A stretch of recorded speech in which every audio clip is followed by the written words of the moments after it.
एकदा काय झालं बरं एकदा एक वाळवंटामध्ये, वाळवंट काय असतं, वाळू, पाणीच नाही.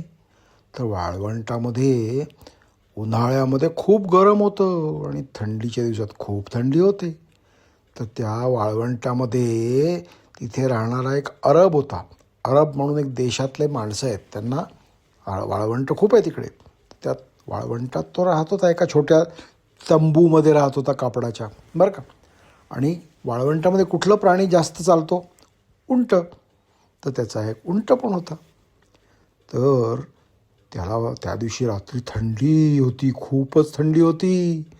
तर तो अरब गेला आपल्या टेंटमध्ये, तंबूमध्ये पांघरून घेऊन झोपून गेला. तर बाहेर उंट उभा होता त्याचा.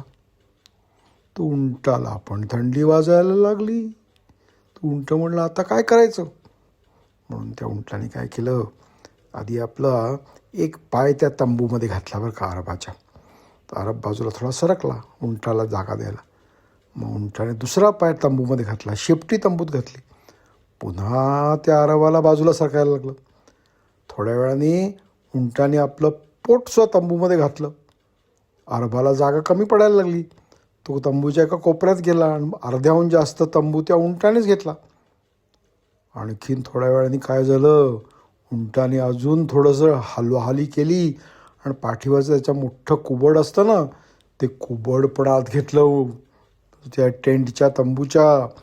आता मात्र त्या अरबाला भिंतीला, त्या टेंटच्या कापडाच्या भिंतीला चिकटून झोपायला लागलं आणि त्याला जागाच राहिली नाही हालचाल करायला.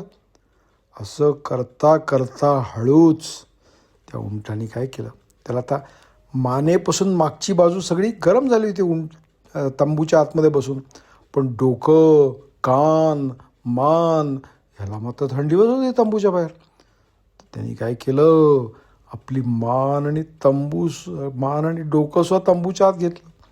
तंबूच्या आत घेतल्यावर काय झालं, अरबाला जागा अजिबात उरली नाही आणि त्याला त्या उंटानी जणू काही तंबूच्या बाहेरच ढकलून दिलं. त्याबरोबर तो उंट राहिला तंबूच्या आत छानपैकी उभेमध्ये आणि तो अरब गेला बाहेर वाळवंटात थंडीमध्ये. तर ह्याच्यातून आपण काय शिकू शकतो, की थोडंसं कुणाला तरी मदत केली तर तो आतमध्ये घुसला उंट आणि हळू आत घुसत त्यात आपल्या मालकाला, ज्याचे तो तंबू होता त्यालाच बाहेर काढून टाकलं. कळलं का?